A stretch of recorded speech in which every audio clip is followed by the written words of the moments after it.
బుటిల మరో బ్రేకింగ్ చూస్తున్నాం. నెల్లూరు జిల్లా గనుల అక్రమ రవాణా కేసులో అరెస్ట్ అయిన మాజీ మంత్రి కాకాని గోవర్ధన్ రెడ్డిని వెంకటగిరి కోర్టులో హాజరుపరిచారు. ఇక జూన్ 9 వరకు రిమాండ్ విధిస్తూ మేజిస్ట్రేట్ నిర్ణయం తీసుకున్నారు. ఇక కస్టడీ రిమాండ్ కోరుతూ పోలీసులు దాఖలు చేసిన పిటిషన్పై వాదనలు కొనసాగుతున్నాయి. ఇక నెల్లూరు జిల్లాలోని పొదలకూరు సైతాపురంలో గనుల అక్రమ రవాణాకు సంబంధించిన కేసుకు సంబంధించి విచారణలో మాజీ మంత్రి కాకాని గోవర్ధన్ రెడ్డి ప్రమేయం ఉన్నట్లు పోలీసులు విచారణలో గుర్తించారు. అధికారంలో ఉన్న అప్పుడు మంత్రిగా ఉన్న కాకాని గోవర్ధన్ రెడ్డి ప్రభుత్వంతోనే గనుల అక్రమ రవాణా జరిగిందన్న విషయాన్ని ఈ కేసుకు సంబంధించిన కొందరు నిందితులను విచారించిన సందర్భంలో వెల్లడైంది. ఇక కాకాని గోవర్ధన్ విచారణకు హాజరు కావాల్సిందిగా నోటీసులు జారీ చేశారు. విచారణకు హాజరు కాకపోక హైకోర్టు, సుప్రీంకోర్టులో ముందస్తు బెయిల్కు వీలుకు ప్రయత్నాలు చేపట్టారు కాకాని గోవర్ధన్.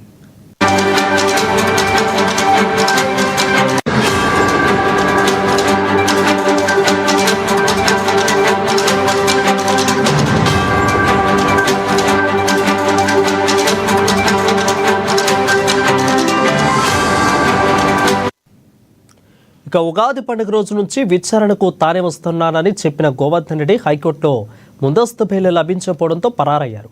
బెంగళూరుకు సమీపంలోని ఫామ్ హౌస్లో ఉన్న గోవర్ధన్ రెడ్డిని ప్రత్యేక బృందంగా వెళ్లిన పోలీసులు అదుపులోకి తీసుకున్నారు. రాత్రి నెల్లూరులోని పోలీసు శిక్షణా కేంద్రానికి తరలించి ఉదయం వెంకటాచలంలో వైద్య పరీక్షలు నిర్వహించిన అనంతరం వెంకటగిరి కోర్టులో హాజరుపరిచారు. ఇక గూడూరు కోర్టులో మేజిస్ట్రేట్ సెలవులో ఉన్న కారణంగా వెంకటగిరికి తరలించారు. రిమాండ్ విధించినట్లయితే అనంతపురం జైలుకు తరలించేందుకు రంగం సిద్ధం చేస్తున్నట్టు సమాచారం. గనుల అక్రమ రవాణాతో తనకు ఎలాంటి ప్రమేయం లేదని, ఎలాంటి విచారణకైనా సిద్ధమని చెబుతూ వచ్చిన కాకాని గోవర్ధన్ రెడ్డి క్రమంగా రూటు మార్చారు. అధిక కేసులో అరెస్ట్ అయిన వారు కాకాని గోవర్ధన్ రెడ్డి ప్రమేయాన్ని సూచించడంతోనే గోవర్ధన్ రెడ్డిని A4గా చేర్చారు. గోవర్ధన్ రెడ్డిని వెంకటగిరిలోని కోర్టుకు హాజరుపరచడంతో నెల్లూరు జిల్లాకు చెందిన నాయకులంతా వెంకటగిరికి చేరుకున్నారు. ఇక వెంకటగిరిలోని వైసీపీ శ్రేణులు పెద్ద ఎత్తున కోర్టుకు సమీపానికి చేరుకోవడంతో పోలీసులు బందోబస్తు నిర్వహించి వారిని నిలువరించారు.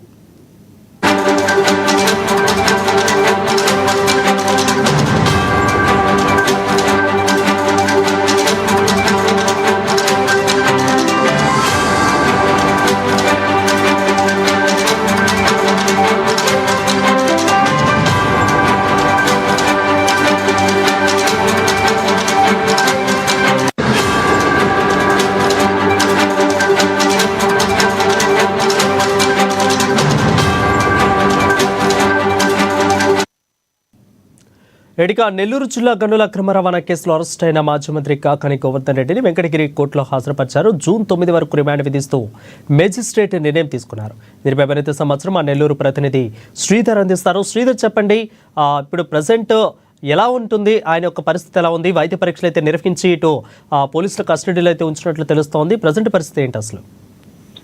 కాకాని గోవర్ధన్ రెడ్డిని దాదాపుగా ఇక్కడ బెంగళూరు ఫామ్ హౌస్ లో అరెస్ట్ చేసి దాదాపుగా నెల రోజుల నుంచి కాకాని గోవర్ధన్ రెడ్డి అదిగో వస్తానంటూ కాలయాపన చేసి కోర్టులో ముందస్తు బెయిల్ పిటిషన్ అందకపోవడంతో ఇక్కడ పరారవడం జరిగింది. పోలీసులు దాదాపుగా 60 రోజులుగా గాలిస్తున్న పరిస్థితి. ఇక్కడ బెంగళూరులో రాత్రి అరెస్ట్ చేసి నెల్లూరుకు తరలించారు.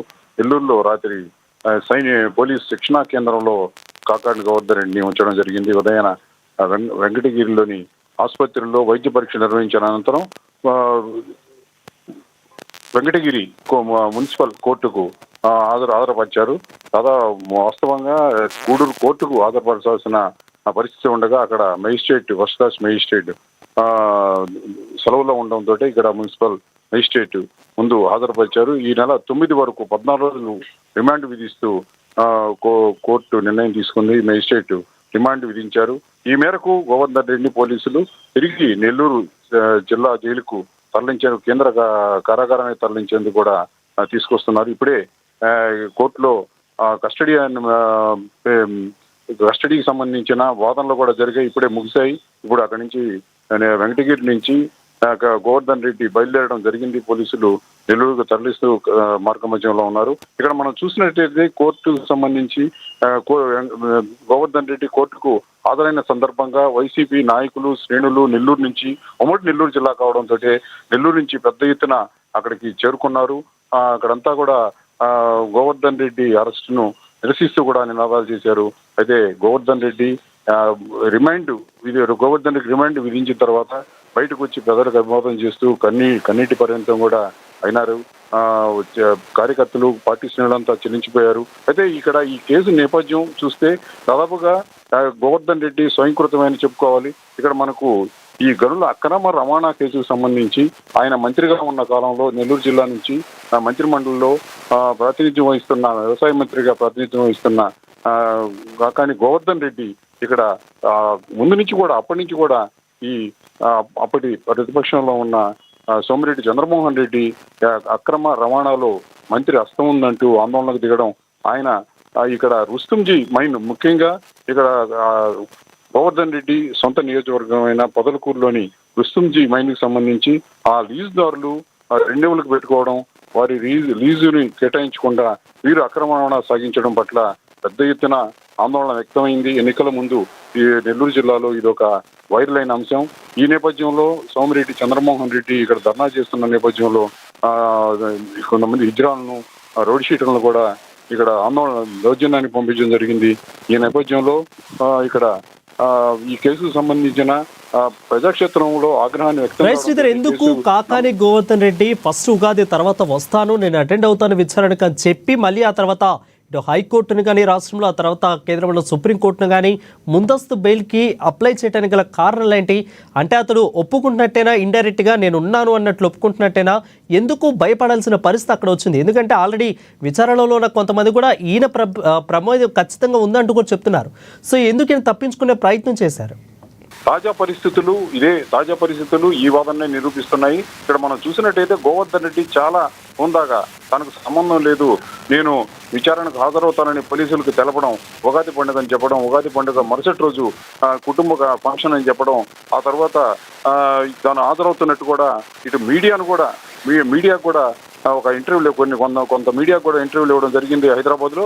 అయితే 3 రోజుల్లో వస్తారనుకొని పోలీసులు కూడా హుందాతనంగా వ్యవహరిస్తున్న గోవర్ధన్ రెడ్డి ప్రవర్తన అనుసరించి పోలీసులు కూడా కొంతవరకు సమయాన్ని పాటించారు. అయితే హైకోర్టులో బెయిల్ పిటిషన్ ముందుకు సాగకపోవడం, చివరాఖరికి బెయిల్ పిటిషన్ రాకపోవడం, సుప్రీంకోర్టు కూడా దీన్ని సమర్థించడంతో గోవర్ధన్ రెడ్డి పరారయ్యారు. ఈ నేపథ్యంలో గోవర్ధన్ రెడ్డి ఖచ్చితంగా ప్రమేయం లేకుంటే అంత భయపడాల్సిన అవసరం లేదు. ఇప్పుడు ఈ కేసు సంబంధించిన గనుల అక్రమ రవాణాకు రుస్తుంజీ మైన్కి సంబంధించిన కేసు విచారణలో తన ప్రమేయం లేకుంటే పోలీసులను ఎదుర్కొని ఉండాల్సిన పరిస్థితి. విచారణలో వారు అడిగిన ప్రశ్నలకు సమాధానం చెప్తే ఇక్కడ గోవర్ధన్ రెడ్డి హుందాతనం నిరూపణ అయ్యేది. కానీ గోవర్ధన్ రెడ్డి కొంత ప్రమేయం ఉన్న కారణంగానే పరారు కావాల్సి వచ్చింది. పోలీసులు కళ్ళు కప్పి దాదాపుగా ఇన్ని రోజులు ముందస్తు బెయిల్ పిటిషన్ వచ్చుంటే ఇక్కడ రాజకీయంగా ప్రవర్తించేవారు లేని కారణంగా ఆయన అభియోగానికి సంబంధించిన వ్యక్తి కావడంతో భయపడ్డారని అందరూ భావిస్తున్నారు. ఇక్కడ ఈ వర్గాలు కూడా బాధితులు కూడా పేర్కొంటున్నారు. ఇక్కడ మనం చూసినట్టయితే ఇక్కడ బెయిల్ పిటిషన్ వచ్చే వరకు కూడా కాలయాపన చేయాలనుకున్న గోవర్ధన్ రెడ్డి ఆలోచన ఫలించలేదు. ఇక్కడ పోలీసులు ముమ్మరంగా గాలింపు చర్యలు చేపట్టారు. గోవర్ధన్ రెడ్డి పరారు కావడం అనేది పోలీసులకే ఒక ఛాలెంజ్ అయింది. ఆయన వస్తానంటూ పరారు కావడంతో ప్రభుత్వం నుంచి కూడా ఒత్తిడి ఎదురైంది. అధికారులు ఇప్పటికి కూడా గోవర్ధన్ రెడ్డికి వస్తాలు పలుకుతున్నారనే అంశం ఇక్కడ విమర్శనాత్మకమైంది. ఇక్కడ అధికార పార్టీకి చెందిన వ్యక్తులు కూడా దీని పట్ల వ్యతిరేకత వ్యక్తం చేయడంతో పోలీసులు ముమ్మరంగా గాలించి గోవర్ధన్ రెడ్డిని అరెస్ట్ చేశారు. ఇక్కడ వెంకటగిరి కోర్టుకు హాజరైన నేపథ్యంలో ఈ ఉమ్మడి నెల్లూరు జిల్లాకు సంబంధించిన నాయకులు, కార్యకర్తలు పెద్ద ఎత్తున ఈ కోర్టు ప్రాంగణానికి చేరుకున్నారు.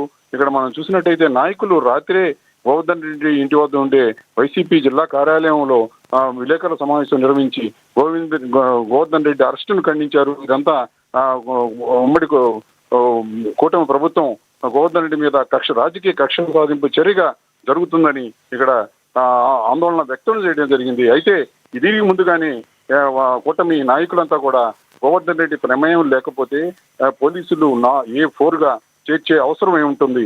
ఇక్కడ గనుల అక్రమ రవాణాలో పేలుడు పదార్థాలను కూడా ఉపయోగించారు. ఇది చట్టవిరుద్ధంగా ఉపయోగించారు. ఎన్నో అనుమతులు తీసుకోవాల్సిన నేపథ్యంలో అప్పుడు మంత్రిగా ఉన్న గోవర్ధన్ రెడ్డి ప్రోద్బలంతోనే పేలుడు పదార్థాలు ఉపయోగించారు. ఆ నేపథ్యంలో ఆ చుట్టుపక్కల గ్రామాలకు చెందిన కొంతమంది గిరిజనులు ఇక్కడ వ్యతిరేకత వ్యక్తం చేయడం, వారు భయాందోళనకు గురై అర్ధరాత్రి పేలుళ్లు సంభవించడంతో భయాందోళనకు గురై వాళ్ళు పోలీసు దృష్టికి తీసుకుపోవడం జరిగింది. వారు ఆ నేపథ్యంలో కొంతవరకు దీనికి సంబంధించిన విచారణ పోలీసులు చేపట్టాల్సిన అవసరం ఏర్పడింది. ఇటు గనుల శాఖ ఫిర్యాదు మేరకు పోలీసులు చేపట్టిన విచారణలో ఈ రోజు గోవర్ధన్ రెడ్డి అంశం రాష్ట్ర వ్యాప్తంగా సంచలనమైంది. ఈ రోజు కాసేపట్లో గోవర్ధన్ రెడ్డి నెల్లూరు జిల్లా జైలుకు తరలించి రిమాండ్ కొనసాగనుంది. Right, thank you Sridhar for the updates. Party భయపడిపోద్దో సడిలిపోద్దో అనుకోవటం మూర్ఖత్వం. ఈరోజు ఈ రాష్ట్రంలో చూస్తూ ఉన్నారు, మీరెంత తొక్కితే మీరెన్ని కేసులు పెడితే ఈరోజు ఇంకా బలంగా ఈరోజు కార్యకర్తలు కానీ నాయకులు కూడా రోడ్ల మీదకి వచ్చి ఈరోజు జగన్మోహన్ రెడ్డి గారికి నాయకులకు అండగా ఉండే పరిస్థితులు ఈరోజు కూడా చూస్తూ ఉన్నాం. తప్పకుండా ఈరోజు అందరం కూడా కలిసికట్టుగా ఈరోజు జిల్లా మొత్తం కూడా నాయకులు కానీ కార్యకర్తలు కానీ ఈ నియోజకవర్గం ఆ నియోజకవర్గం కాకుండా అందరం కూడా గోవర్ధన్ రెడ్డి గారికి మద్దతుగా అండగా ఉంటాం. కలిసికట్టుగా పోరాటం చేస్తాం. ఎన్ని కేసులు పెట్టినా ఎన్ని చేసినా కూడా ఎవరు కూడా ఇక్కడ ఎదురేది లేదని చెప్పి తెలియజేసుకుంటూ తప్పకుండా న్యాయస్థానాన్ని మళ్ళీ కూడా అప్రోచ్ అయ్యి తప్పకుండా ఇంకా కూడా రెట్టింపు ఉత్సాహంతో ఎన్ని కేసులు పెట్టినా ఏమన్నా కూడా రెట్టింపు ఉత్సాహంతో పనిచేస్తాం. కలిసికట్టుగా పనిచేసి తప్పకుండా రానున్న రోజుల్లో ఒకటైతే చెప్తా ఉన్నాం, ఈరోజు మీరు ఇచ్చారు, కేసులు పెడుతున్నారు, కొడతాయేమో అంతమేం కాదు. రోజులు ఎప్పుడు కూడా ఒక చక్రం. ఈరోజు మీరు అధికారంలోకి వచ్చారు, మాకేముంది మీరు చూపించాలనుకుంటున్నారు, చూపించారు. మీరు కూడా ఏ విధంగా కేసులు పెట్టచ్చు, ఏ విధంగా నాయకులను అరెస్ట్ చేయొచ్చు, ఏ విధంగా కార్యకర్తల్ని లోపల వేయచ్చు అన్నది ఈరోజు కాంగ్రెస్